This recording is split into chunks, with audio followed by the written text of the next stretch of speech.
તો આ વચ્ચે એક મહત્વના સમાચાર સામે નજર કરીશું। કચ્છના અબડાસાનું સુથરી ગામ બેટમાં ફેરવાયું છે। કચ્છમાં ભારે વરસાદના કારણે સુથરી ગામ બેટમાં ફેરવાયું તો સ્થાનિક નદીના પાણી ગામમાંથી પસાર થતા ગામમાં પાણી ભરાયા છે। કચ્છની વાત કરીએ કે ભારે વરસાદને લઈને અબડાસાનું સુથરી ગામ બેટમાં ફેરવાઈ ગયું છે અને આ સાથે જ અનેક લોકો હેરાન પરેશાન થઈ રહ્યા છે।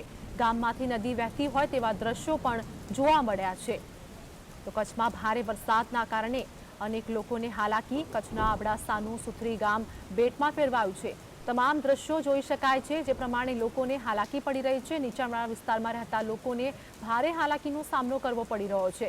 લોકોના ઘરમાં પણ પાણી ઘૂસી ગયા છે તો આ સાથે જ લોકો હેરાન પરેશાન થઈ રહ્યા છે।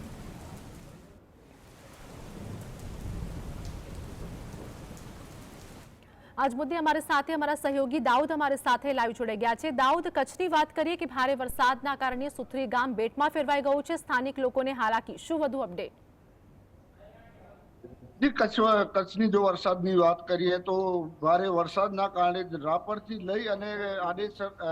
લઈ અને નારાયણ સરોવર સુધીમાં ભારે વરસાદ પડી ગયો છે। ત્યારે કચ્છમાં આવતા અને કચ્છથી બહાર જતા લોકો માટે રાહતના સમાચાર એ છે કે કચ્છનો પ્રવેશ દ્વાર એટલે કે સામખિયાળી જે 2 દિવસથી રસ્તો બંધ હતો, મચ્છુ નદીના પાણી આવવાના કારણે રસ્તો બંધ કરી દેવામાં આવ્યો હતો। રોડ પણ ધોવાઈ ગયો હતો। તે રોડને અત્યારે રિપેર કરી અને હાલ ચાલુ કરી દેવામાં આવ્યું છે। ત્યારે બીજી તરફ જો વાત કરીએ તો મુન્દ્રા વિસ્તારમાં પણ સારો એવો છે। જેટલો વરસાદ પડતા જે નીચાણવાળા વિસ્તારો હતા તે પાણીમાં ગરકાવ થયા છે। ત્યારે ઘર સમાનની જે ઘરવખરી હતી તેઓને પણ નુકસાન પહોંચ્યું છે। લોકો ખૂબ પરેશાન થયા છે। બીજી તરફ માંડવીમાં મુશળધાર વરસાદ પડતા જે માંડવીના કોસ્ટ વિસ્તાર કહી શકાય એવા બાબાવાડી વિસ્તારનો જે વિસ્તાર છે તે પાણીના જાણે બેટમાં ફેરવાઈ ગયું હોય તેવા દ્રશ્યો સામે આવ્યા છે। તો અબડાસા તાલુકાનું જે સુથરી ગામ છે તે સંપૂર્ણ આખું ગામ પાણીમાં અત્યારે બેટમાં ફેરવાઈ ગયું છે।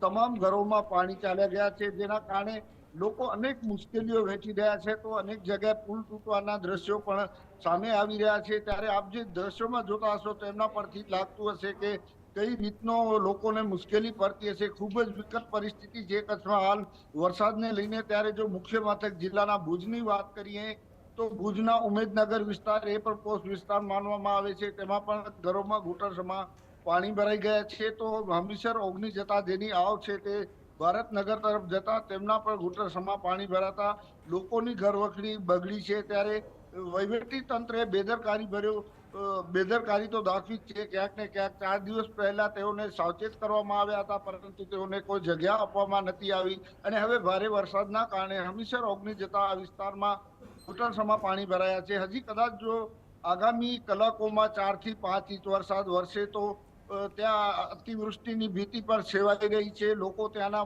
ખૂબ જ પરેશાન છે પરંતુ અહીંનું જે નગરપાલિકાના અધિકારી કે પદ અધિકારી કોઈ હજી ત્યાં પહોંચ્યા નથી। માત્ર અને માત્ર શહેરના આસપાસમાં તેઓ ફરતા હોય તે રીતે દેખાયા છે। ત્યારે ખૂબ જ વિકટ પરિસ્થિતિની અંદર લોકો હાલ મુશ્કેલીનો સામનો કરી રહ્યા છે। તો સમગ્ર કચ્છની વાત કરીએ તો સમગ્ર કચ્છમાં મેઘો મહેરબાન થયું છે। ત્યારે અનેક વિસ્તારોમાં નુકસાની પણ સર્જી છે। અનેક જગ્યાએ પુલ તૂટ્યા છે, પાપડી તૂટી છે। તો 4 જેટલા અત્યાર સુધીમાં વરસાદના કારણે મોત થઈ ચૂક્યા છે। જી।